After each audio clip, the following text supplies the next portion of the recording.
Largan como en el baile, 3, 2, 1. ¿Ya se puede empezar, Jorge? Sí, cuando quieras puedes comenzar. Bueno, perfecto. Buenas tardes a todos. Muchas gracias por acompañarnos hoy en este webinar conjunto que hemos organizado el Comité de Insuficiencia Cardíaca junto al Comité de Obesidad y Diabetes, con un tema sumamente interesante que es esta intersección entre dos enfermedades sumamente frecuentes y habituales como son la obesidad y la insuficiencia cardíaca. Me acompaña el doctor Gustavo Alcalá, que vamos a coordinar juntos este webinar, que es el presidente del Comité de Obesidad y Diabetes. Así que bueno, adelante Gustavo. Muy bien, buenas noches. Justamente la función de los comités científicos, entre otras, es buscar esos temas que en los congresos nunca tienen tanto tiempo o algunos que a propósito se soslayan. Y hasta hace muy poco la obesidad o se ignoraba o se anotaba como un factor de riesgo más. Y me parece que contamos con expositores y panelistas de lujo, con ese equilibrio entre conocimiento científico y el aspecto práctico latinoamericano como para tocar este tema y analizar de cara al 2026 cómo plantarnos con nuevas herramientas terapéuticas o aplicando mejor viejas. Así que cuando quiera Juan Pablo, ponemos en marcha al primer expositor. Bueno, nuestro primer expositor va a ser el doctor Jorge Luis Riera, que va a comenzar desde el Comité de Obesidad hablando de esta intersección, ¿no? Desde la obesidad e insuficiencia cardíaca enfocado a la parte aterosclerótica. Así que Jorge, cuando quieras. Bueno, me escuchan, ¿verdad? Sí. Sí.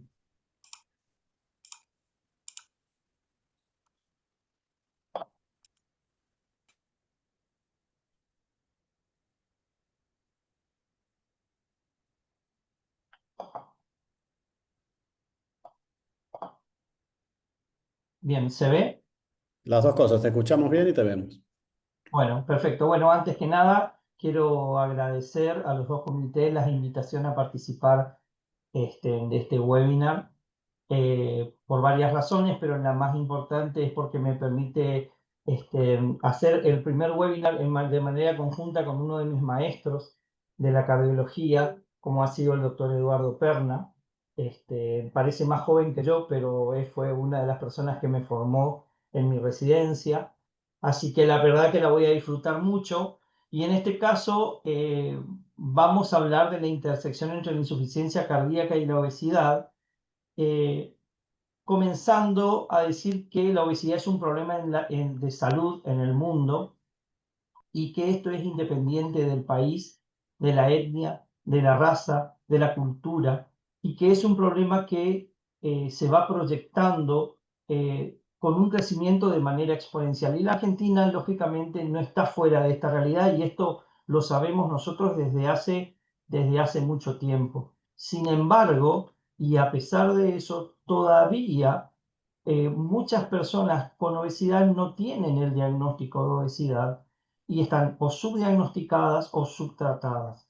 Y probablemente estos valores que vemos en esta diapositiva hayan mejorado, pero todavía la brecha entre el diagnóstico de obesidad y el tratamiento es bastante amplia. ¿Y por qué nosotros deberíamos considerar a la obesidad como una enfermedad? Bueno, en primer medida, porque nos permite sacar del ostracismo a la obesidad a tal punto de que múltiples sociedades tuvieron que juntarse hace un par de años para confirmar y decir al mundo que efectivamente la obesidad es una enfermedad crónica, pandémica y multifactorial, pero además es una enfermedad porque produce muerte. Y esta muerte se produce por diferentes maneras o de diferentes causas, siendo la mortalidad cardiovascular la más importante. Y a mayor sobrepeso, a mayor obesidad, mayor mortalidad y menor expectativa de vida. Pero además porque aumenta la morbilidad y dentro de esa morbilidad, que la podemos dividir en cardiovascular o no cardiovascular, se encuentra la insuficiencia cardíaca. Y hemos visto que la obesidad aumenta la incidencia de insuficiencia cardíaca tanto con fracción de eyección preservada como con fracción de eyección reducida, y esto es lo que hizo que el statement de la American Heart Association, publicado hasta hace muy poco tiempo, haya demostrado o haya puesto en evidencia que uno de los pilares fundamentales para la prevención de la insuficiencia cardíaca es el control de la salud metabólica, y que en esto, en relación a la prevención primaria de la insuficiencia cardíaca, lo fundamental es la reducción del peso dentro de la reducción o del control de otros factores de riesgo. Pero cuando nosotros hablamos de morbilidad cardiovascular, básicamente la obesidad produce tres tipos de escenarios. El escenario hoy tratado, insuficiencia cardíaca, pero también produce enfermedad coronaria y produce arritmias. Pero lo interesante de esto es que a través de todos estos mecanismos intrincados que vemos, tanto las arritmias como la enfermedad coronaria también pueden producir insuficiencia cardíaca. Entonces, si de alguna manera nosotros tuviéramos que clasificar en cómo llega la obesidad a la insuficiencia cardíaca, lo podemos dividir en dos grandes grupos: insuficiencia cardíaca por mecanismos fisiopatológicos propios de la obesidad, o insuficiencia cardíaca por eventos cardiovasculares y arrítmicos que generan lesión en el miocardio y que como proyección final de esta enfermedad terminamos o nos lleva a la insuficiencia cardíaca. Entonces, de estos dos caminos, yo voy a ir por el camino de eventos cardiovasculares y arrítmicos que generan lesión miocárdica. Y si bien tienen mecanismos fisiopatológicos comunes, y es lógico, la obesidad produce estos dos caminos de la insuficiencia cardíaca, existen ciertas modificaciones o ciertas diferencias que, aunque no taxativas, nos permiten de alguna manera decir que el grupo con eventos cardiovasculares produce insuficiencia cardíaca a predominio de IC con fracción de eyección reducida, mientras que cuando los mecanismos son los fisiopatológicos propios de la obesidad, la insuficiencia cardíaca va a ser predominantemente con fracción de eyección preservada. Pero el mecanismo básicamente fisiopatológico sigue siendo el mismo: inflamación, estrés oxidativo, insulina resistencia y disfunción vascular, que lleva por un lado al aumento de factores de riesgo que producen mayor enfermedad aterosclerótica, pero también estos mismos mecanismos generan aterosclerosis. Y es que este estado proinflamatorio de estrés oxidativo, de activación simpática y de resistencia a la insulina producen disfunción endotelial, la formación de placa aterosclerótica, pero también un estado protrombótico que genera eventos coronarios que llevan a las alteraciones hemodinámicas y al remodelamiento miocárdico. ¿Y cómo es esto? Bueno, básicamente porque la obesidad genera inflamación y en forma conjunta generan disfunción endotelial. Esta disfunción endotelial permite el paso del LDL al subendotelio, que genera más inflamación y que produce aterosclerosis. Pero además, la obesidad produce una modificación en el metabolismo de las lipoproteínas, produciendo la famosa dislipidemia aterogénica, donde encontramos modificaciones en el tipo de LDL, transformándolo en un LDL más propenso a generar aterosclerosis, pequeño y denso, y también un aumento de las apolipoproteínas ricas en triglicéridos, que también predisponen al desarrollo de aterosclerosis, a la inflamación, a el desarrollo de la placa, que todos lo conocen, pero también, por supuesto, a el debilitamiento de la capa fibromuscular, que predispone el desarrollo de accidente de placa, y el accidente de placa el evento coronario. Entonces, la inflamación produce la llegada de lípidos a la pared de la arteria, disfunción endotelial, accidente de placa. El accidente de placa produce eventos coronarios. Estos eventos coronarios generan remodelado ventricular, y este remodelado ventricular produce disfunción cardíaca, disfunción ventricular izquierda e insuficiencia cardíaca con fracción de eyección deteriorada. Y claramente la inflamación, como ustedes saben, como mecanismo en pacientes con enfermedad aterosclerótica, aumenta el riesgo de MACE, pero también aumenta el riesgo de el desarrollo de insuficiencia cardíaca. Y no es ilógico pensar también que la obesidad se asocia a mayor desarrollo de enfermedad coronaria, y que esta enfermedad coronaria sea independiente de la edad, del sexo, de la actividad física, del tabaquismo, es decir, de todos los otros factores de riesgo cardiovasculares, justamente por los mecanismos fisiopatológicos anteriormente mencionados. Y también es lógico pensar que cuanto mayor grado de obesidad, más reducción en el tiempo al desarrollo del primer evento coronario vamos a encontrar. Pero también o se entiende a partir de registros que pacientes que tienen historia de infarto de miocardio tienen predictores del desarrollo de insuficiencia cardíaca, y uno de ellos es un índice de masa corporal que por encima de 30, y por cada 5 unidades en el aumento del BMI aumenta un 22% la probabilidad de desarrollar insuficiencia cardíaca. Pero además también por el hecho de que la obesidad, además de generar enfermedad cardiovascular que lleva a la insuficiencia cardíaca, dificulta el tratamiento de esta enfermedad cardiovascular aterosclerótica. ¿Por qué? Porque dificulta la realización de los procedimientos, porque los procedimientos no pueden ser completados de la manera en la que uno quiere, porque en el contexto del postoperatorio de cirugía cardíaca existen otras complicaciones que hacen que los resultados en el tratamiento de este tipo de enfermedades no sean los óptimos, y esto predisponga al desarrollo posterior de insuficiencia cardíaca.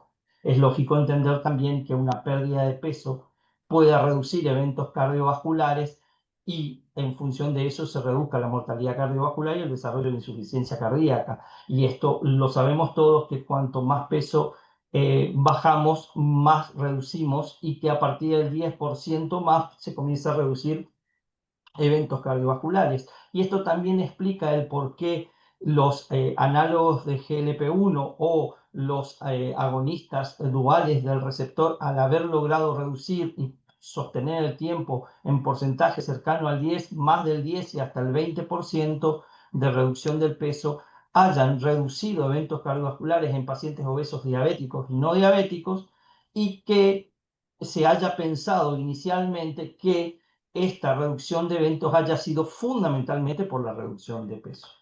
Pero también hemos visto que la obesidad genera insuficiencia cardíaca o produce alteraciones electrolíticas, estructurales y funcionales que generan un sustrato proarrítmico para el desarrollo de fibrilación auricular o de arritmias ventriculares, que pueden la fibrilación auricular desarrollar o facilitar el desarrollo de insuficiencia cardíaca, y las arritmias ventriculares también desarrollar insuficiencia cardíaca o llevar a la muerte súbita en los pacientes obesos. En el caso de la fibrilación auricular, la obesidad produce un agrandamiento de la aurícula izquierda, aumento de las presiones de llenado, infiltración grasa, fibrosis auricular, y todo esto genera alteraciones electrofisiológicas, hemodinámicas, funcionales y neuroautonómicas que llevan a la fibrilación auricular. Por lo tanto, es lógico pensar que exista una asociación entre obesidad y fibrilación auricular en general y en diferentes escenarios, como en el postoperatorio de cirugía cardíaca o en la reaparición de fibrilación auricular post-ablación de una fibrilación auricular inicial.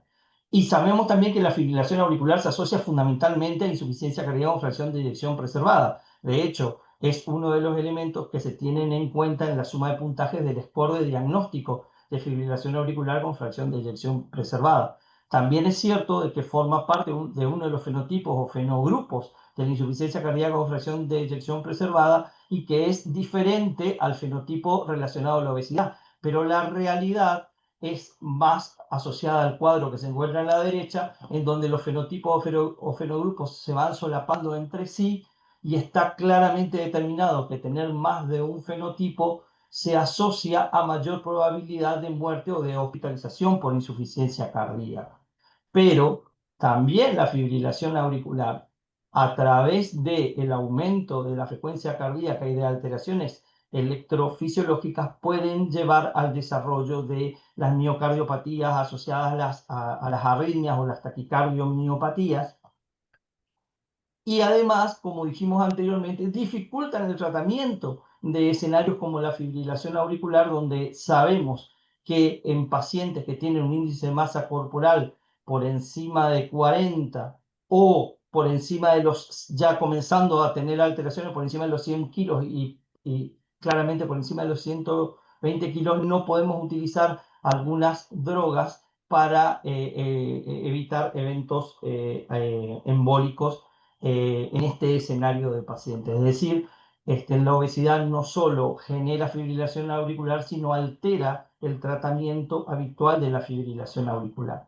Por lo tanto, estrategias para reducir la fibrilación auricular bajando de peso se han probado en diferentes escenarios con diferentes estrategias, diferentes resultados. Claramente la cirugía bariátrica en sus diferentes escenarios parece haber demostrado más claramente que reduciendo peso reducimos eventos cardiovasculares, porque el tipo de procedimiento que más reducía el peso era el que más reducía fibrilación auricular. Sin embargo, en otros metaanálisis, con una tendencia hacia la reducción, no se alcanzó significancia estadística en reduciendo el peso con la reducción de fibrilación auricular. Respecto a las arritmias ventriculares, también existen fibrosis, inflamación e infiltración grasa que generan el ambiente o el escenario ideal para postpotenciales, y estos postpotenciales tardíos son el mecanismo electrofisiológico para el desarrollo de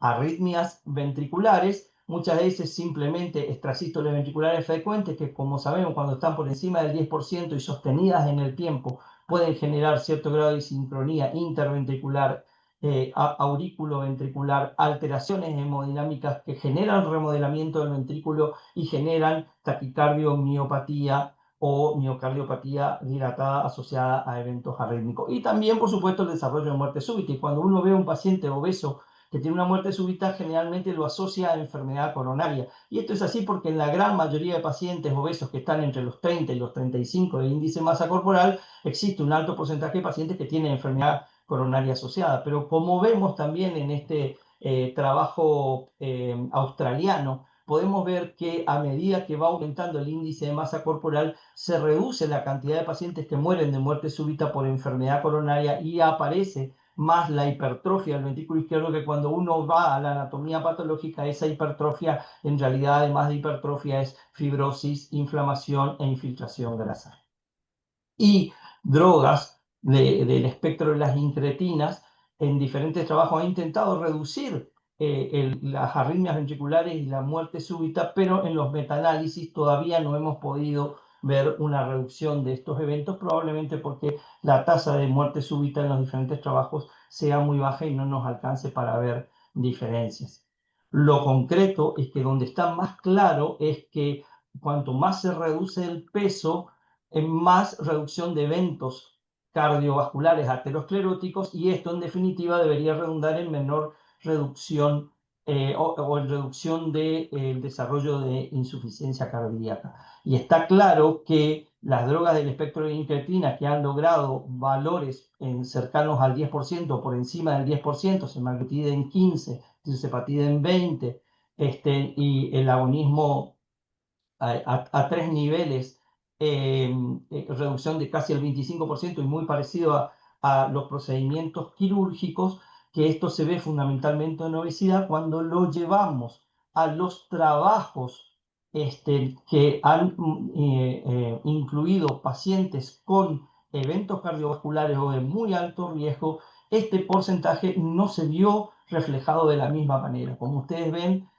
arriba están los trabajos en obesidad, donde se lograron reducciones del 15, del 20%, pero que después en trabajos con eventos cardiovasculares, esta reducción estuvo generalmente en un 60 o en un 50%.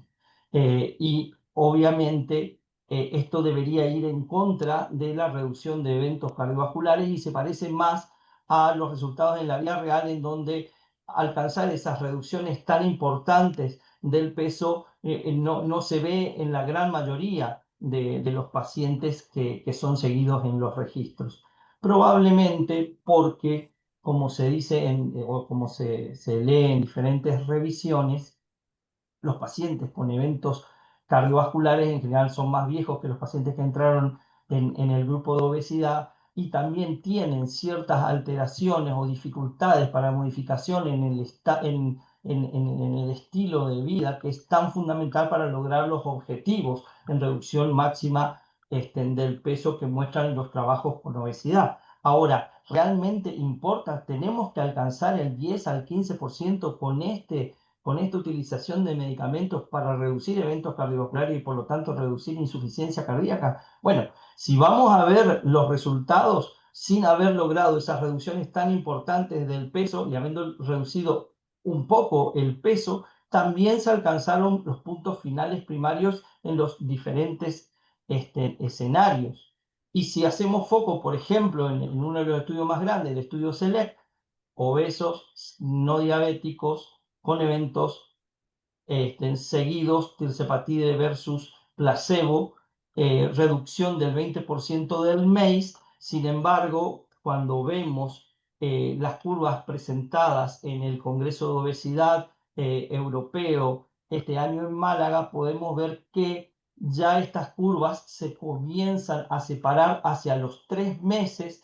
Ya pueden fijarse aquí que después de los 3 meses ya el intervalo de confianza no toca el 1, con reducciones del MACE cercanas al 40%, y sin embargo, en esos 3 meses la reducción del peso estaba en el orden del 3, del 4% únicamente. Si lo miramos desde otro lugar, estos son registros que intentaron similar el SURPASS-CVOT, en el que tomaron pacientes que venían recibiendo tirzepatide con eventos cardiovasculares, los compararon con pacientes que habían sido tratados con semaglutide, con un macheo entre ambos grupos, y se pudo observar reducción de eventos cardiovasculares y reducción de insuficiencia cardíaca a favor de tirzepatide en contra de semaglutide. Sin embargo, cuando se ve, obviamente son registros, no están todos los pesos y bueno, todas las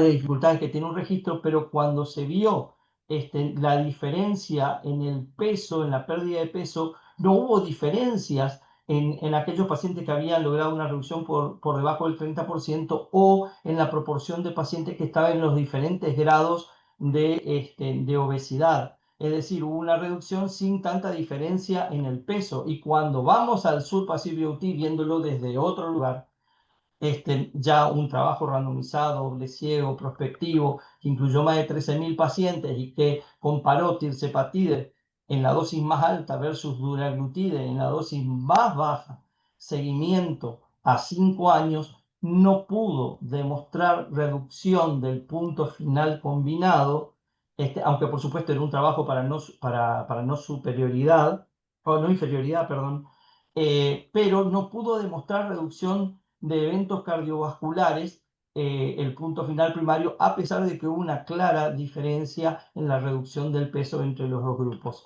Y en un análisis respecto al comparativo contra el placebo del estudio REWIND, la tirzepatide redujo absolutamente todos los eventos que tal vez Dula en la dosis más baja no había podido reducir o estuvo muy cerca a la reducción en el estudio REWIND, pero si vemos ahora y comparamos la tasa de eventos de Dula en el estudio REWIND versus Dula en el estudio SURPASS-CVOT, claramente siempre fue más bajo en SURPASS-CVOT, y si hubiéramos comparado Dula de eventos del SURPASS-CVOT versus placebo del REWIND, tal vez hubiéramos tenido diferencias estadísticamente significativas. Con esto, lo que quiero decir que la reducción de eventos cardiovasculares que pueden llevar a la insuficiencia cardíaca en pacientes tratados con análogos GLP-1 o análogos dual tienen mecanismos que van mucho más allá de la pérdida de peso, que podrán ser considerados pleiotrópicos o por mecanismos fisiopatológicos descritos aquí que nosotros todos conocemos y que lógicamente demuestran que los análogos GLP-1 o los análogos duales reducen eventos cardiovasculares y además reducen el peso. Entonces, la obesidad, como conclusión, es una enfermedad crónica inflamatoria y progresiva que afecta a todas las regiones, razas y edades, que aumenta la mortalidad, incluyendo insuficiencia cardíaca, pero que aún no se la trata con la intensidad que su carga sanitaria exige. Existen dos vías hacia la insuficiencia cardíaca vinculadas con la obesidad: la vía directa, disfunción metabólica, inflamación, fibrosis, estrés oxidativo, y una vía indirecta, eventos ateroscleróticos o arritmogénicos que evolucionan a la insuficiencia cardíaca. El tejido adiposo disfuncional genera inflamación sistémica y alteraciones metabólicas e hidroelectrolíticas, uniendo obesidad, enfermedad coronaria, arritmias e insuficiencia cardíaca.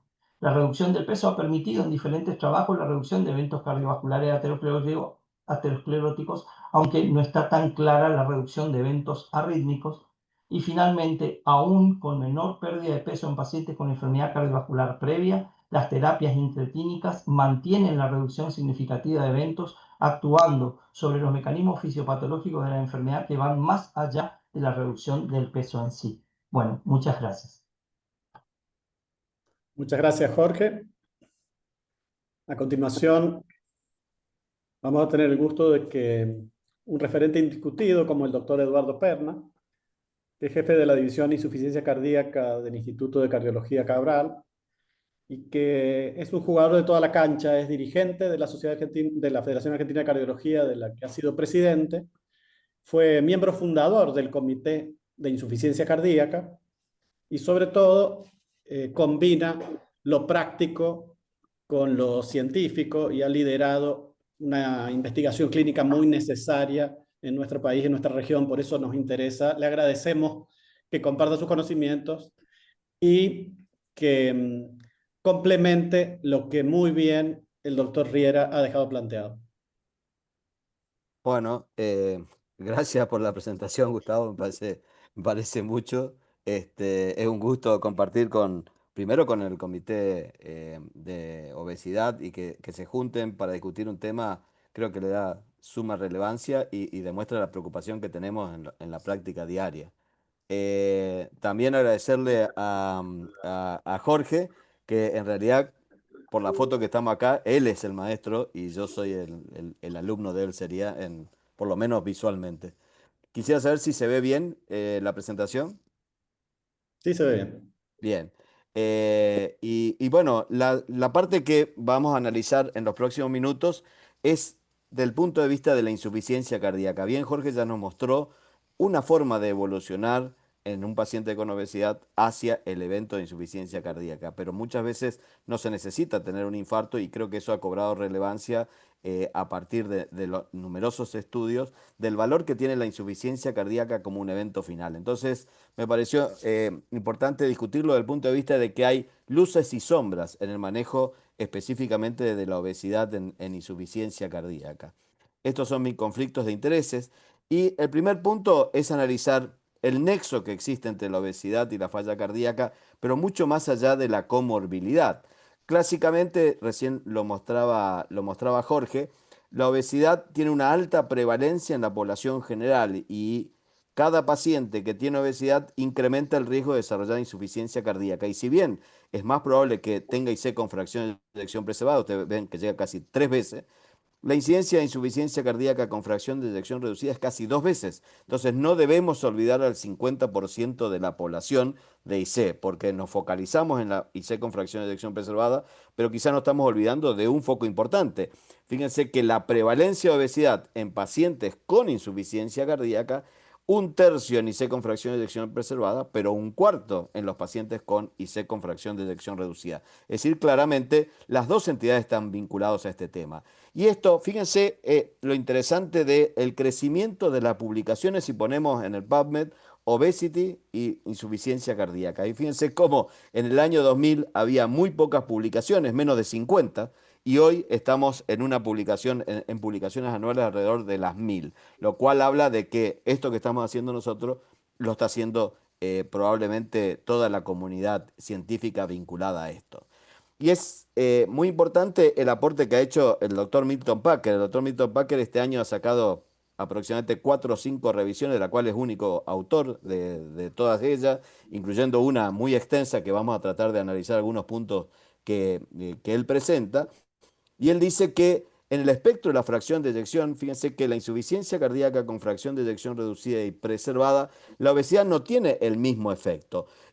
Por ejemplo, la adiposidad visceral no es predictiva de insuficiencia cardíaca con baja fracción de eyección, pero sí de fracción de eyección preservada. La prevalencia de obesidad central es similar a la de la población general cuando la fracción de eyección es baja, pero es casi el 90% en IC con fracción de eyección preservada. El significado clínico es diferente. La expansión del tejido adiposo epicárdico también es diferente. En general, ¿perdón? No, está ¿Hablaron? bien. Ah, bien, bien. En pacientes como es con insuficiencia cardíaca de fracción de eyección reducida, no es el proceso inflamatorio la principal causa de deterioro de la función ventricular o de la afección de la función ventricular, sino son otros. En cambio, en IC con fracción de eyección preservada sí. Es decir, existen muchas diferencias entre los dos, lo cual también va a tener impacto en este valor que le damos a la obesidad en este contexto. Y clásicamente pensamos que la obesidad era una comorbilidad en la IC con fracción de eyección preservada. Entonces, cuando uno hacía un diagnóstico de IC con fracción de eyección preservada, una de las cosas que había era la obesidad. Sin embargo, fíjense que la prevalencia de comorbilidades es muy frecuente en la IC con fracción de eyección preservada. 99,8% tiene al menos una, pero el 95% tiene al menos dos. Y la obesidad representa a la mitad de los pacientes, pero si miramos los datos que tenemos en nuestro registro aquí en Argentina, en IC con fracción de eyección preservada, casi el 80% de los pacientes tienen sobrepeso u obesidad, demostrando la relevancia de este tema. Y esta es la idea que propone Milton Packer de una teoría unificadora, particularmente en la IC con fracción de eyección preservada a través del concepto del rol que tienen las adipoquinas y este cambio de la adiposidad visceral y de la obesidad a donde el tejido adiposo sufre una transformación biológica, produce una alteración de la síntesis de adipoquina y esto genera inflamación sistémica, pero afecta a los dos mecanismos principales, renales y cardíacos, generando efectos antinatriuréticos, sobrecarga de volumen y por otro lado hipertrofia, disfunción microvascular y estrés miocárdico, terreno apto para generar insuficiencia cardíaca con fracción de eyección preservada. Y tiene muchas líneas de evidencia que soportan esta hipótesis, en donde, como decíamos hoy, el exceso de la adiposidad es el evento que precede a la insuficiencia cardíaca con fracción de eyección preservada. Hay un rol central de las adipoquinas en explicar los cambios y los hallazgos experimentales y clínicos, y a su vez hay beneficio cardiovascular en intervenciones que se dirigen a esta entidad. Por ello es que él propone esta hipótesis de la adipoquina como una teoría unificadora. Y esto plantea que existen tres dominios de adipoquinas. Una que serían cardioprotectoras, que actúan fundamentalmente en individuos sanos y no existen casi en los individuos enfermos.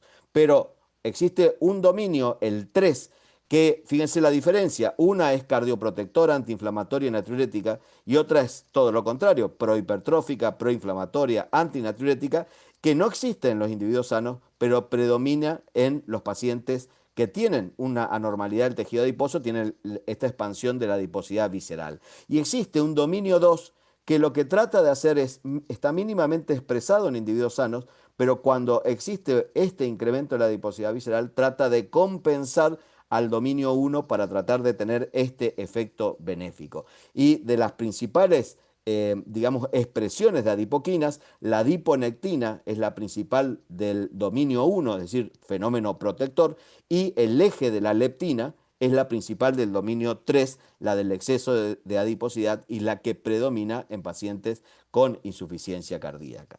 Entonces, desde este concepto, ¿cuáles son las luces que tenemos en manejar la obesidad en la insuficiencia cardíaca? Primero, es claro que en pacientes sin obesidad, la obesidad aumenta el riesgo. Y esto ya lo dijo Jorge, los demuestran distintos estudios. A medida que pasa el tiempo, el obeso comparado con el delgado tiene más IC. Tiene más IC con fracción de eyección preservada en general, pero fíjense que también incrementa la IC con fracción de eyección reducida. Y no pensemos solo en el índice de masa corporal, porque a veces solamente la circunferencia abdominal ya sirve para identificar a estos individuos con riesgo. El segundo punto es que cuando un paciente tiene IC, la obesidad aumenta el riesgo de eventos. Y fíjense que datos del DELIVER, del Emperor Preserve y del Fine Art, tres estudios contemporáneos en pacientes con IC con fracción de eyección preservada, nos demuestran que a medida que el índice de masa corporal supera los 30, aumenta el riesgo cardiovascular y fundamentalmente lo que aumenta es los eventos de empeoramiento de la insuficiencia cardíaca. El tercer punto favorable es que el tratamiento de la IC en pacientes con y sin obesidad en el espectro de la fracción de eyección debe ser similar. Modificar el estilo de vida, es decir, actuar sobre la dieta, mantener un déficit entre 300 y 500 kilocalorías por día, actividad aeróbica, ejercicio, rehabilitación, terapia del comportamiento, y esto es fundamental. Tenemos terapias emergentes, que lo vamos a mirar en un ratito, y el tratamiento estándar. Y recordar que el tratamiento estándar tiene casi el mismo impacto en pacientes que tengan o no tengan obesidad, pero hay algunos que tienen más. Por ejemplo, los antagonistas receptores mineralocorticoides tienen más impacto en obesidad y ya vamos a ver por qué es esto. Los ARNI tienen un efecto similar. Los beta bloqueantes pueden provocar una ganancia de peso. Los inhibidores SGLT2 brindan una protección adicional y los diuréticos, generalmente cuando uno tiene que elegir diuréticos en personas con obesidad, la recomendación es utilizar furosemida en lugar de las tiazidas.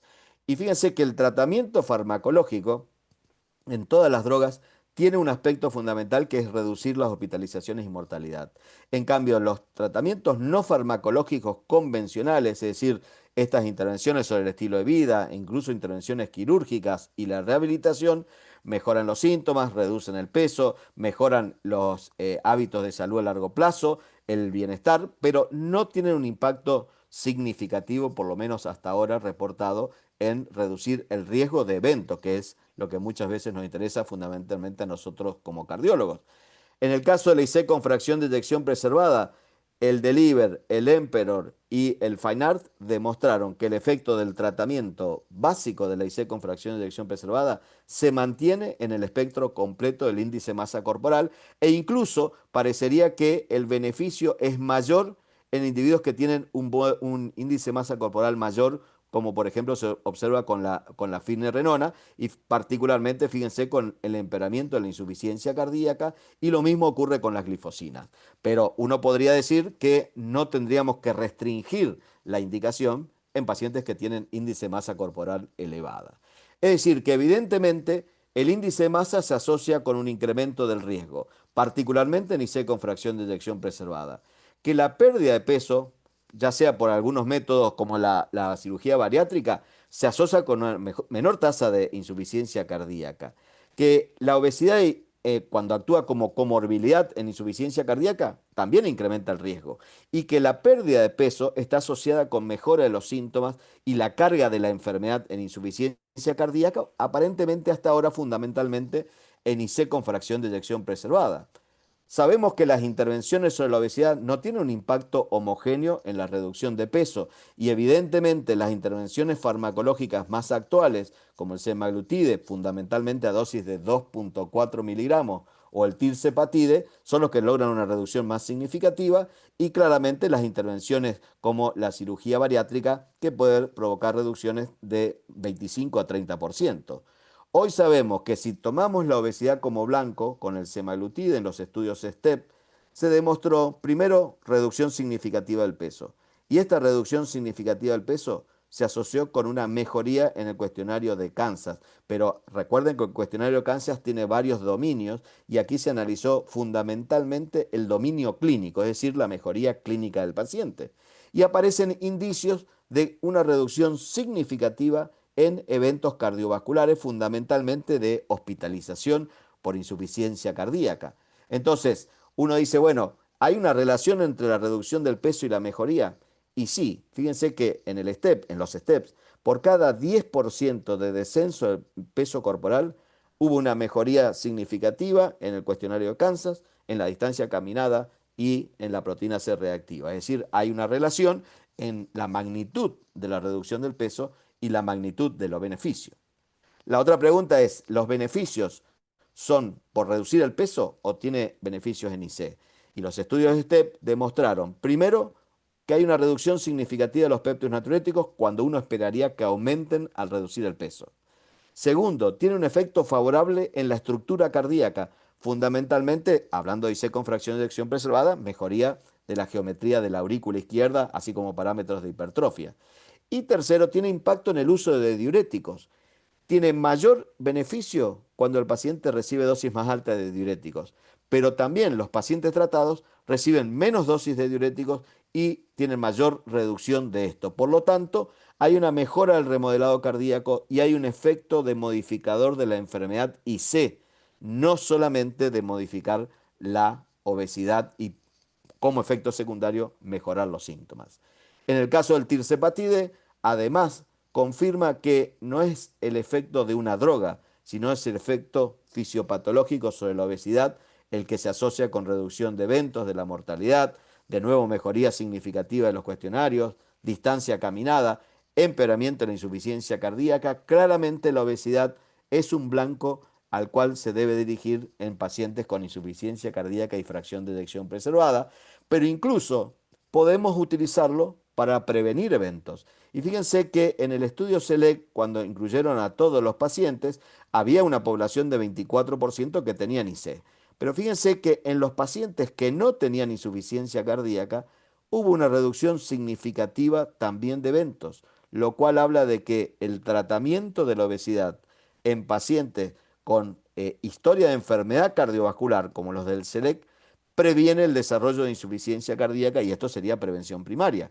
Y en pacientes con IC hay una reducción significativa y lo mismo se evaluó cuando se analizaron exclusivamente todos los pacientes con IC con fracción de eyección preservada. Y por ello es que las estrategias de esta recomendación de la American College of Cardiology, de nuevo, remarcan las intervenciones digamos, en los hábitos de dieta y ejercicio, habla del rol de la cirugía bariátrica y metabólica y resalta que la medicación antiobesidad, que pierde 10 a 20% de peso, debería utilizarse para reducir las tasas de eventos y hospitalizaciones por insuficiencia cardíaca en pacientes con insuficiencia cardíaca, ya sea semaglutide o tirzepatide. ¿Cuáles serían los pacientes que deberíamos seleccionar para esta terapia antiobesidad? Las indicaciones aprobadas por FDA, enfermedad cardiovascular y obesidad fundamentalmente, los que tienen beneficios en ensayos clínicos randomizados, es decir, pacientes adultos, clase 3-4, fracción de eyección mayor de 40% para el SEMA y mayor de 50% el tirzepatide, y se puede utilizar criterios adicionales como los péptidos natriuréticos. Hay que usar con precaución en pacientes con fracción de eyección menor del 45% o que tienen historia de algún evento que puede empeorar por el tratamiento, pancreatitis, retinopatía diabética, uso de insulina, ideas suicidas, y tiene contraindicaciones, fundamentalmente el cáncer medular de tiroides, los NEM tipo 2, embarazo, lactancia y la historia de diabetes tipo 1.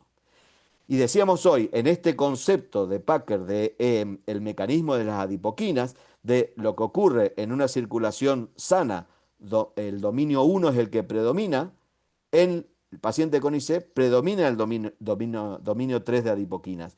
¿Y qué hacen las intervenciones? Receptores, antagonistas de receptores mineralocorticoides, incretinas, ARNI, inhibidores SGLT2, actúan alterando este balance de manera positiva desde el dominio 3 hacia el dominio 1. Lo mismo lo hace la cirugía bariátrica, el fenofibrato, y probablemente el foco futuro de intervención es dirigirse específicamente a las adipoquinas del dominio 3, fundamentalmente como moduladores de esta actividad.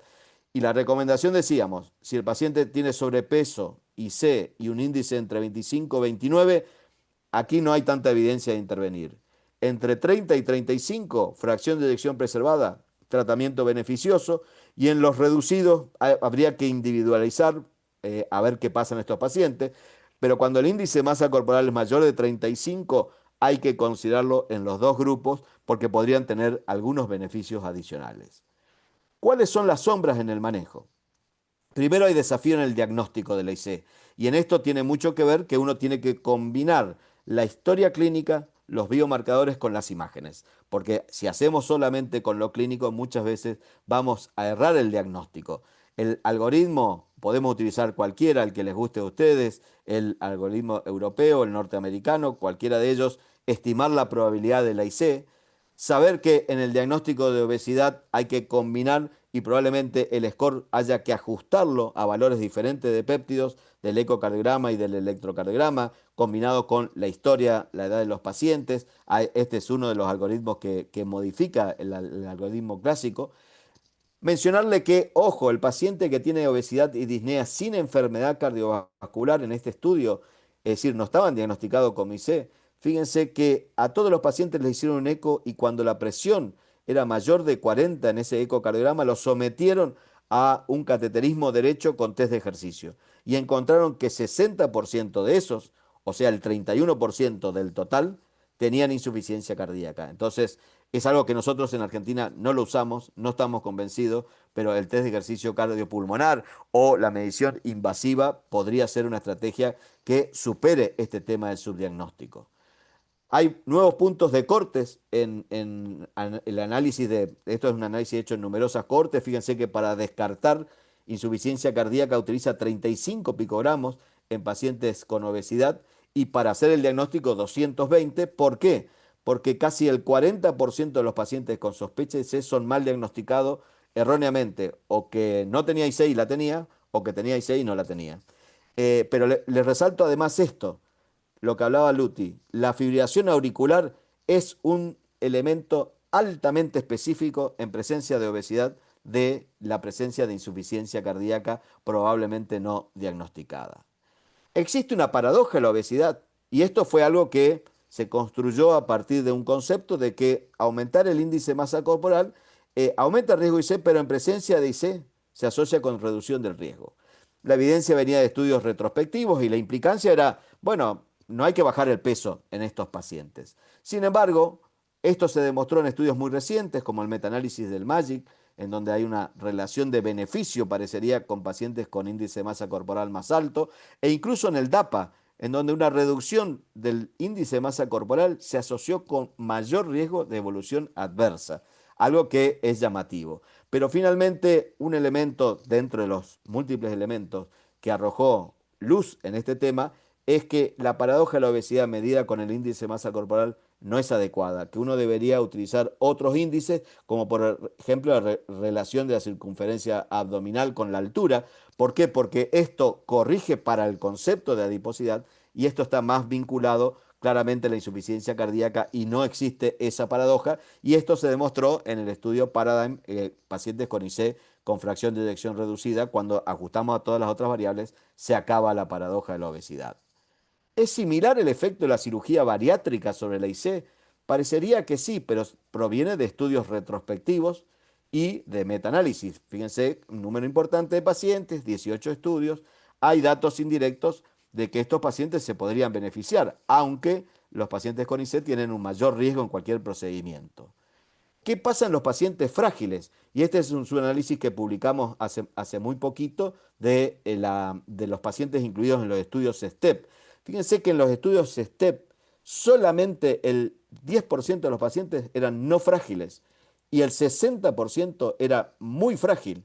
Y lo que se observó es que si bien la pérdida de peso fue exactamente igual en los tres grupos, como pueden ver acá, el beneficio en términos del cuestionario de Kansas fue muchísimo mayor en los pacientes más frágiles. Es decir, hubo una gran mejoría en los pacientes frágiles, hubo una pérdida consistente de peso, una reducción significativa de la carga de fragilidad y además fue seguro. Es decir, que hoy en día, si tenemos que considerarlo aún en pacientes frágiles, no deberíamos excluirlo del tratamiento. Ahora, ¿qué pasa en IC con fracción de eyección reducida? Este es un metaanálisis que se publicó hace muy poquito, en 2025, que son ensayos clínicos randomizados donde ustedes pueden ver que parecería haber un incremento en el riesgo de empeoramiento de la insuficiencia cardíaca y la evolución cardiovascular que tendría un impacto fundamentalmente en IC con fracción de eyección preservada, pero no en IC con fracción de eyección reducida.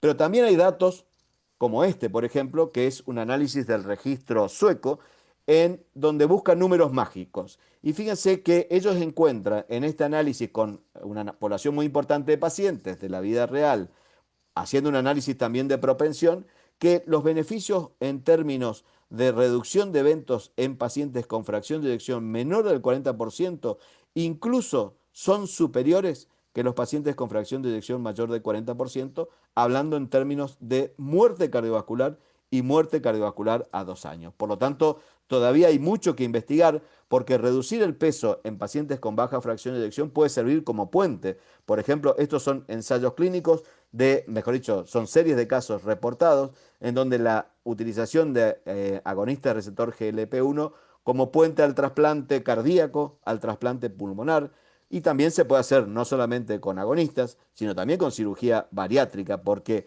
reducir el peso puede hacer que un paciente que tenga una contraindicación por un estado comórbido pase a tener la posibilidad de recibir la intervención terapéutica. Y fíjense lo que nos dicen las guías. Esto también es una sombra en todo lo que nosotros buscamos. Estas son las guías ICARDIO, y en las guías ICARDIO pone a la obesidad como una estrategia, un foco para intervenir con agonistas del GLP-1, con una fuerte recomendación en IC con fracción de eyección preservada. Pero en IC con fracción de eyección reducida no figura la obesidad como blanco terapéutico aún, y por lo tanto esta guía es una guía global. Intervinieron gente de Latinoamérica, de Argentina, de Colombia, y realmente es una guía que creo que nos representa mucho más que las guías norteamericanas. Y finalmente, otras sombras. ¿Cuál es la mejor estrategia para perder el peso? Eso tampoco está claramente demostrado porque las intervenciones conductuales son menos efectivas, pero y las intervenciones invasivas dan mayor riesgo. ¿Cuál es el mecanismo del beneficio? ¿Importa la reducción del peso, la mejora de la función, tienen efectos sobre biomarcadores? ¿La medicación más potente va a tener mayor beneficio? Eso tampoco lo sabemos. El beneficio en IC con fracción de eyección reducida, el rol de las clínicas cardiorrenometabólicas en IC, en donde quizás ya no solamente hay que incorporar un cardiólogo, sino que probablemente hay que incorporar especialistas en insuficiencia cardíaca, y además muchas otras como cuánto debe durar el tratamiento, los costos, la accesibilidad, la equidad, etcétera, etcétera, etcétera. Por lo tanto, creo que las sombras son muchas. Como mensaje final es decir que la obesidad claramente está relacionada con la incidencia de insuficiencia cardíaca, y en pacientes con IC aumenta el riesgo de evento. Esto es independiente de la fracción de eyección. El manejo incluye lo clásico de la IC, que debe ser el mismo, la terapia de reducción de peso y cambios en el estilo de vida. La reducción de peso es un objetivo terapéutico que tiene impacto en el pronóstico. Hay datos contundentes en IC con fracción de eyección preservada, pero menor evidencia en la reducida. Los agonistas o los agonistas duales reducen el peso, la inflamación y dan protección cardiovascular con beneficios adicionales sobre mecanismos propios de la IC, y esto está demostrado fundamentalmente en la IC con fracción de eyección preservada. Pero a pesar de todas estas luces evidentes, aún quedan muchas sombras que deberán ser resueltas en estudios futuros y con el avance del conocimiento, y probablemente con la participación de los excelentes panelistas que nos acompañan. Gracias. Bueno, muchas gracias Eduardo y Jorge por sus presentaciones. Han hecho un recorrido muy completo y profundo de estas dos enfermedades que se unen en un gran punto común. Y bueno, como decías vos, Eduardo, ya anticipabas, tenemos cuatro panelistas también de lujo y con enorme trayectoria y experiencia en la materia. Hay dos de ellos que son parte del Comité de Insuficiencia Cardíaca y dos de ellos que son parte del Comité de Obesidad y Diabetes. Son la doctora Lilia Luz Lobo Márquez, el doctor Roberto Colque, la doctora Carolina Chacón y el doctor Sergio Jiménez. Así que bueno, son bienvenidos todos sus comentarios, dudas y demás. Eh, bueno, aprovecho entonces, inicio una pregunta más que comentario. Buenas noches, gracias por la invitación. No le di el espacio a las chicas. Eh, Pensaba primero para Jorge Luis Riera, pero sin embargo después Eduardo Perno un poco avanzó sobre la parte de prevención y me pareció interesante por ahí enfocarlo. Hay una pregunta después también ahí en el chat que si es que nadie lo hace, si lo comentas, también creo que vale la pena. En la etapa prevención, es decir, antes del diagnóstico de insuficiencia cardíaca, nosotros somos cardiólogos y como también he estado en área de cardio-oncología, se me ocurre preguntar, antes de iniciar un tratamiento antiobesidad en un paciente con otros factores de riesgo y también conociendo o considerando el recorrido de la charla de ambos en relación a distintos fenotipos, valdría la pena hacer una evaluación, más allá de que no tengamos el diagnóstico, pero con una evaluación solamente de imágenes, como puede ser un ecocardiograma, que es algo tan sencillo, para decidir uno u otro tratamiento, ¿estamos ahora en condiciones de realizarlo más allá de la guía? ¿Cuál es su pensamiento? No sé si te parece, Jorge Riera, hacer un comentario al respecto, si se entendió la pregunta. Yo entiendo que estás preguntando si una ecografía me va a guiar a decidir la estrategia terapéutica con la utilización de fármacos o si voy a seguir tratándolo con las estrategias de prevención cardiovascular Me habitual. parece bien enfocándolo así. Siempre van a estar las medidas de estilo de vida y las otras recomendaciones que por supuesto están bien, bien reforzadas. Pero en cuanto a la decisión farmacológica, no tenemos ahora bien fuertemente un diagnóstico de falla cardíaca, te hace un buen test de caminata, un consumo de oxígeno si está disponible. Pero tenemos algunos patrones ecocardiográficos que de incremento de masa miocárdica, unos diámetros o una presión auricular izquierda un poco en el límite. Es decir, solamente tenemos eso. Los péptidos marcadores te dan por debajo de los 23 o 32 que mencionó Eduardo Perna. ¿Vos decidirías un anti-GLP-1, un GLP, un dual, o acentuaríamos y lo vigilaríamos en 6 meses, por ejemplo? ¿Tendrías alguna posición en ese sentido? A ver, si la ecografía a mí me permite determinar parámetros que me asocian al desarrollo de insuficiencia cardíaca, a mí me va a servir para tomar la decisión de cuál es la medicación que yo tengo que utilizar. Si voy a utilizar un análogo GLP-1 o bueno, tirzepatide cuando tengamos la posibilidad de utilizarlo, sobre todo tirzepatide porque probablemente en este escenario, sobre todo insuficiencia cardíaca con fracción de ejecución preservada, como muy bien ustedes saben, es donde más evidencia tenemos para reducción. Después, por algún otro parámetro ecocardiográfico que yo tome la decisión de ponerle o no ponerle un medicamento, no, me fijaría en otros aspectos que me parecen, me pueden ayudar o que pueden ser más relevantes, como por ejemplo la presencia de ateromatosis subclínica, que sí la puedo ver con métodos ecocardiográficos y que me permiten en ese escenario avanzar hacia la utilización sobre todo de análogos GLP-1. Yo creo que ahí es fundamental el concepto de la prevención en las etapas. Y justamente ahora ese documento que mostraba Jorge Riera habla hace un gráfico de la combinación del síndrome cardiorrenovasculometabólico en sus etapas con la insuficiencia cardíaca en sus etapas. Y lo que dice Roberto y también lo dice Jorge, uno debería identificar lesiones subclínicas. Y las lesiones subclínicas son la aterosclerosis subclínica, en la rama de lo que discutía Jorge, pero también parámetros de disfunción diastólica. Parámetros de disfunción diastólica o elevación de biomarcadores nos permiten cambiar un paciente de riesgo de IC a pre-IC. Pasó de la etapa A a la etapa B. Pasó de la etapa 1 a la etapa 2 del cardiovascular renal metabólico. Entonces, yo creo que debemos utilizar las estrategias para identificar pacientes con mayor riesgo. Ahora, la decisión terapéutica, o sea, la decisión de intervención, está basada en el riesgo. Si vos tenés un paciente que tiene más riesgo, uno va a buscar estrategias que tengan más beneficio. Creo que lo importante de la pregunta de Roberto, porque tenemos todas las manos alzadas, es identificar, utilizar los métodos y tomar decisiones, porque ¿de qué serviría que yo le haga un eco para ver que tenga una aterosclerosis subclínica y digo, tiene, y no le hago nada? Entonces, ahora, ¿qué le vas a hacer? Seguramente va a depender de todo lo que estamos analizando, las posibilidades y demás, pero uno tiene que intervenir, creo, con esa identificación. No sé Gracias. quién sigue. Buenas noches. Bueno, primero felicitarlos, la verdad que es un placer, un placer. Fueron dos charlas increíbles.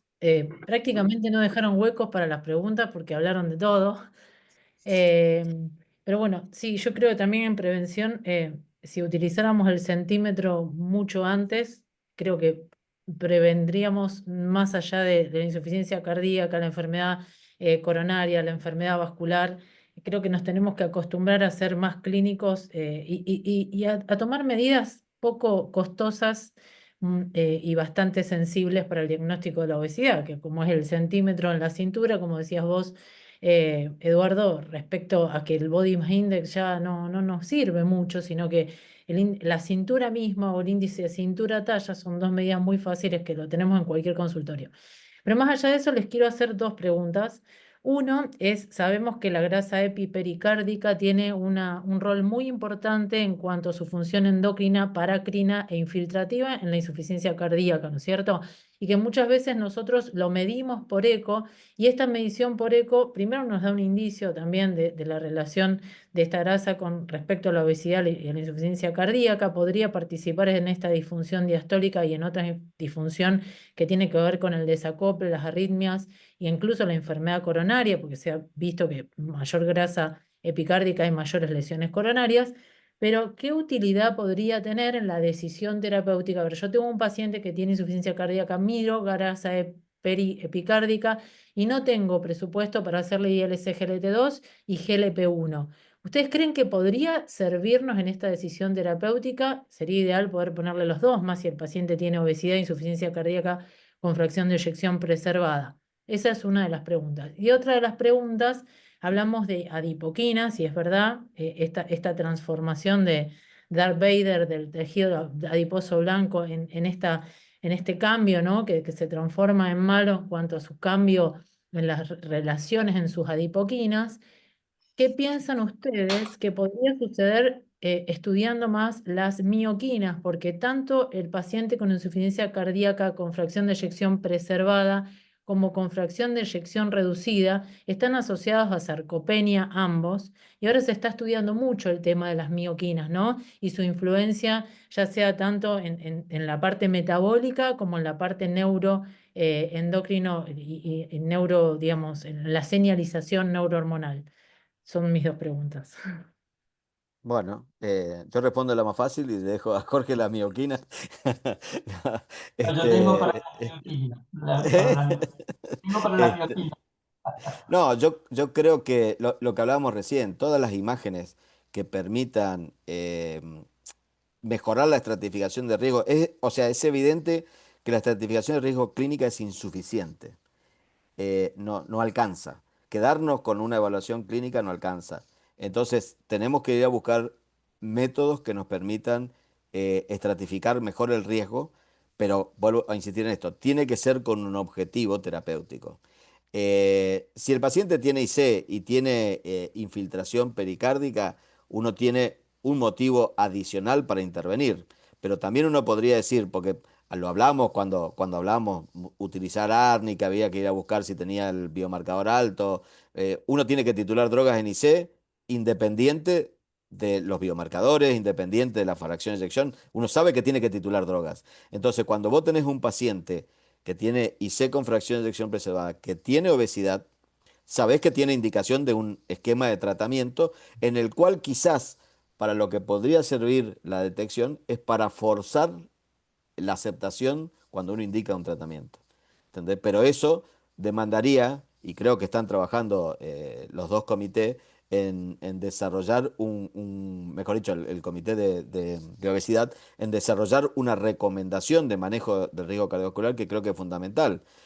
Aquella vez cuando hicimos eso que ahora lo citan todos de la obesidad, en la definición hace como 3 años, creo que fue un paso importante porque tenemos un respaldo científico, por decir una manera, para avanzar. Pero creo que las imágenes hoy en día son fundamentales y esto de la grasa epicárdica es muy interesante porque también se ha visto que la reducción del peso, por cualquiera de estas estrategias, está asociada con la reducción de la masa epicárdica o de la grasa epicárdica. Por lo tanto, tiene impacto claramente. Es como que vos midas ProBNP, si baja el ProBNP está mejor. Bueno, medí la grasa, si baja la grasa está mejor. Entonces, ojalá podamos tener métodos que lo podamos usar de manera amplia y que eso sea un aval para la indicación. Te dejo la otra que es más fácil, Jorge. Sí, respecto a la segunda pregunta, Caro, sí, estoy de acuerdo y la ciencia también está de acuerdo, está yendo sobre las mioquinas.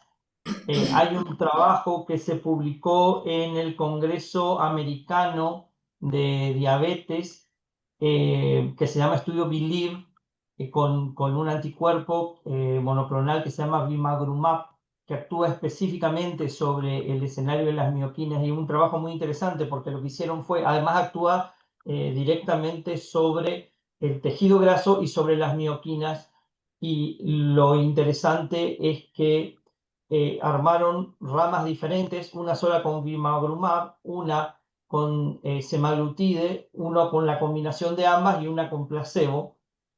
Y lo que se demostró es que la combinación de los dos reduce más de 20%, y que el bimagrumab no solo que no redujo tejido muscular, sino que lo aumentó en un 2%.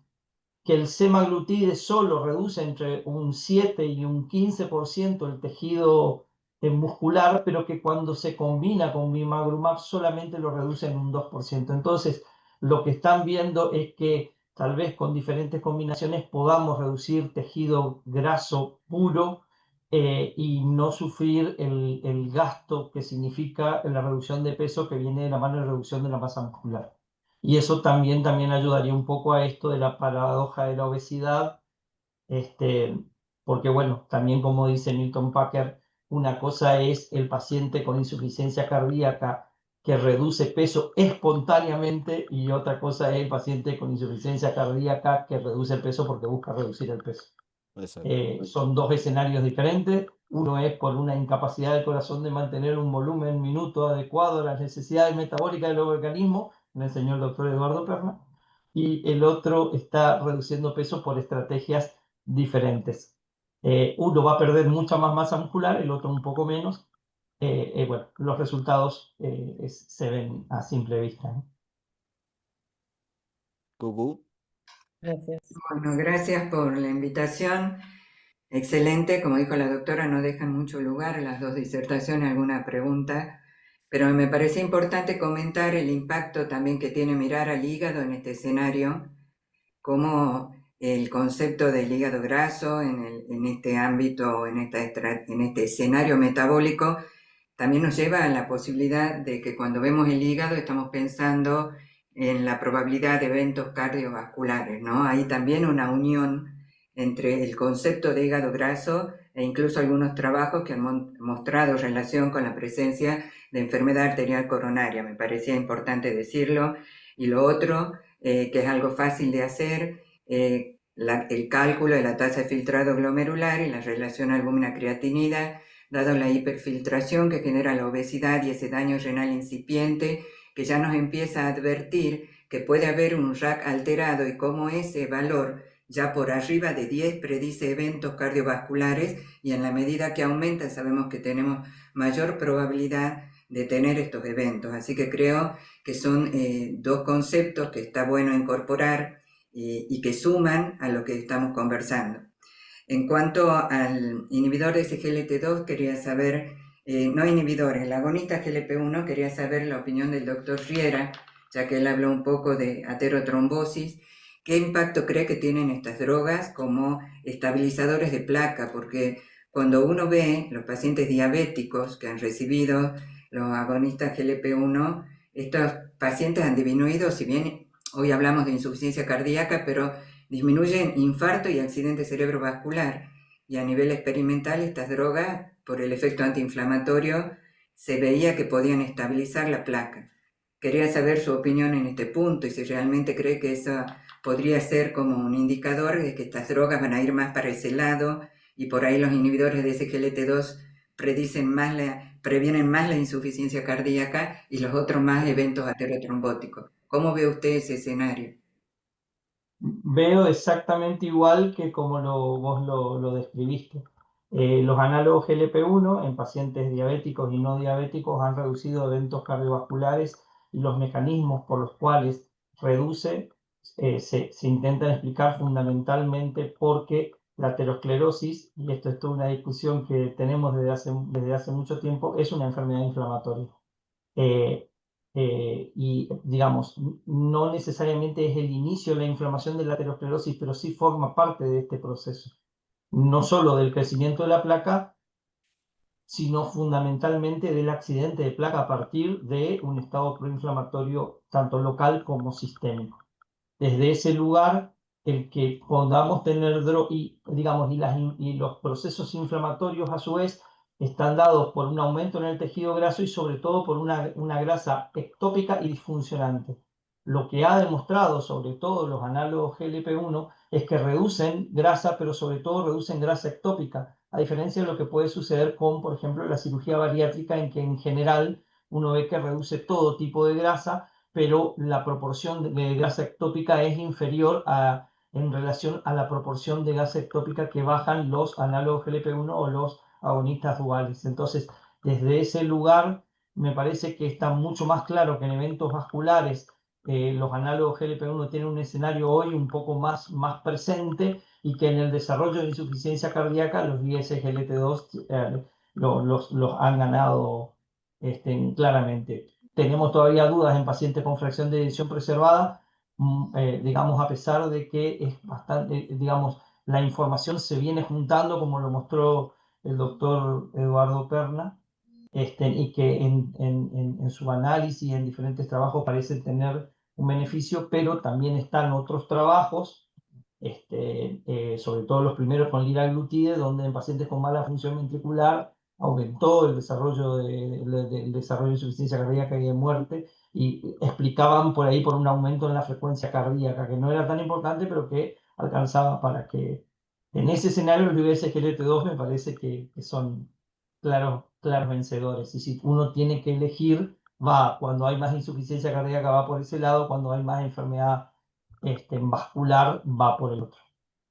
Yo simplemente para agregar esto, pensaba cuando hacía la mención Cucú, que esta webinar se podría haber llamado la intersección entre la prevención y la insuficiencia cardíaca, no necesariamente la obesidad, porque creo que estamos entendiendo los que hacemos IC era la etapa final común a un montón de cosas, y así empezamos todos, ¿viste? Todos los artículos empiezan así: la insuficiencia cardíaca, la vía final común de todas las enfermedades cardiovasculares, y hoy sabemos que podemos prevenirla.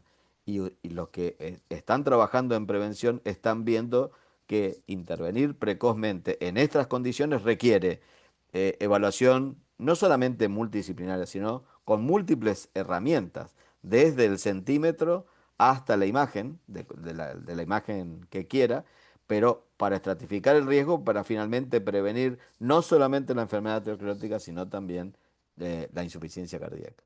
Quedó Sergio, que va a ser tope de gama.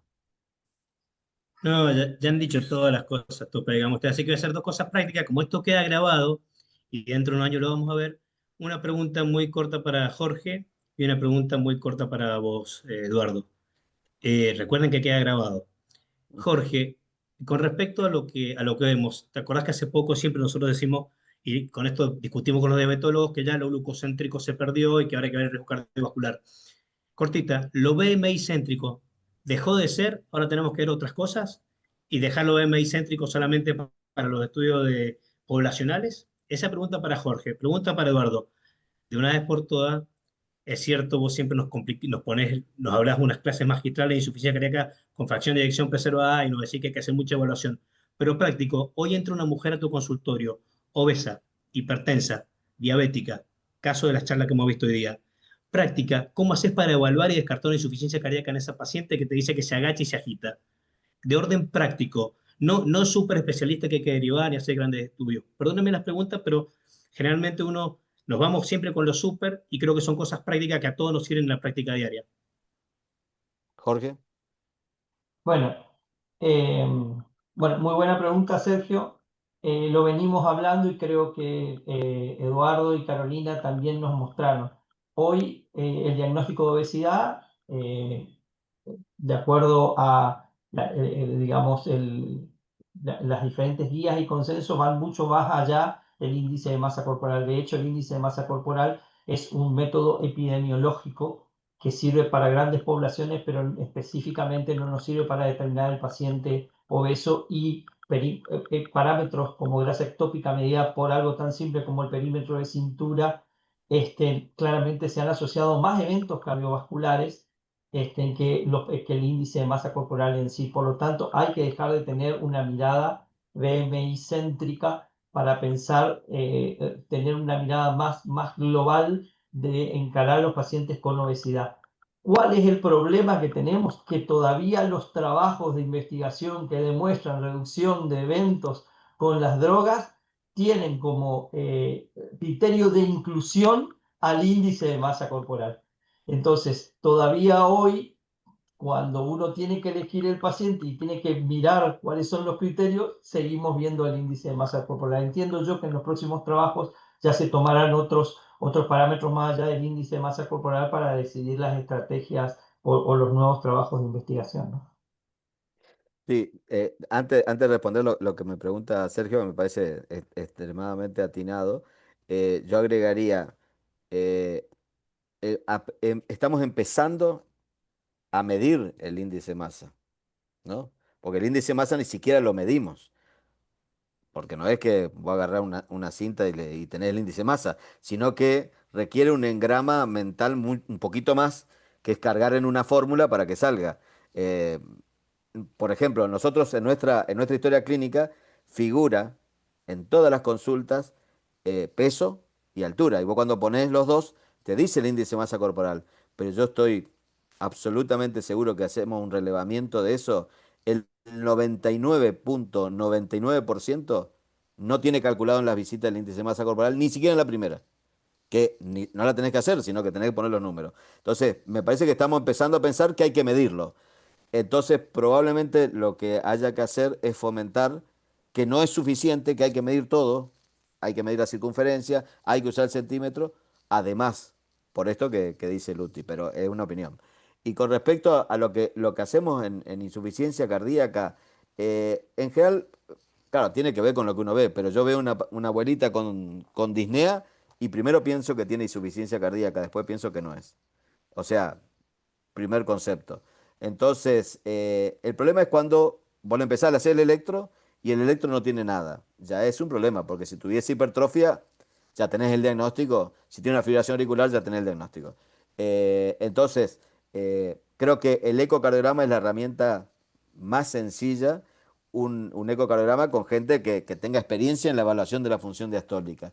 Y utilizo cada vez más, claramente, los péptidos natriuréticos para ayudar a establecer el diagnóstico.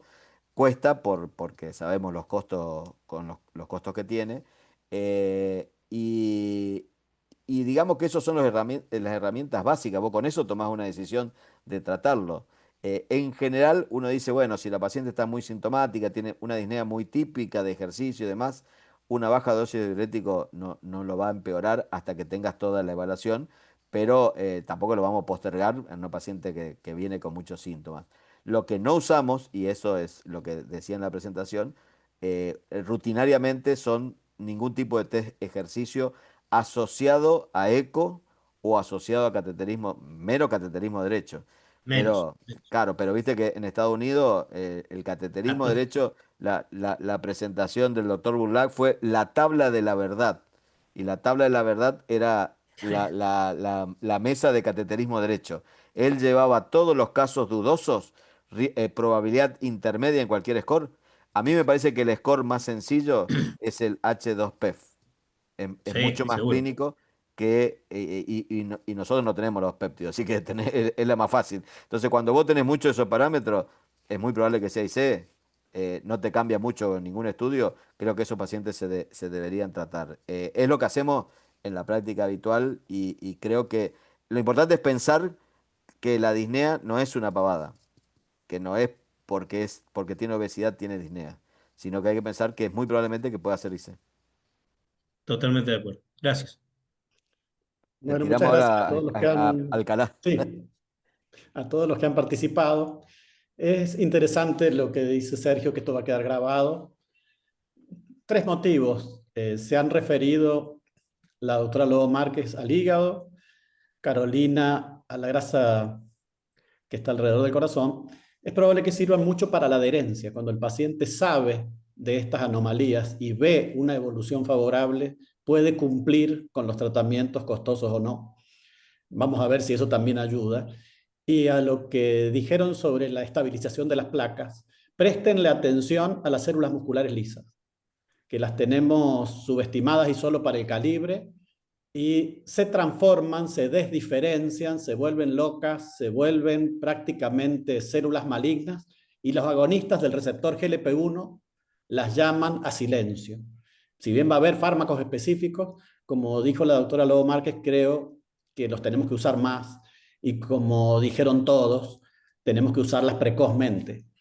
En vez de más bajo mejor, antes mejor. Y creo que ese es un poco el resumen de una actividad excelente que solo la vamos a terminar por cuestiones de tiempo y que podemos viralizarla por esta ventaja tecnológica. Así que un gusto haber participado ambos comités.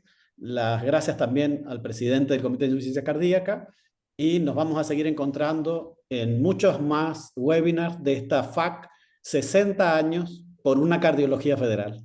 Muchísimas gracias a todos. Hasta Gracias. luego. Buenas noches a Gracias. todos. Gracias. Gracias, Chao, buenas chao. noches. Chao, chao.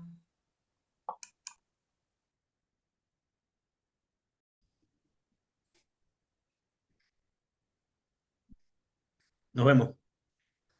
Chao, hasta luego.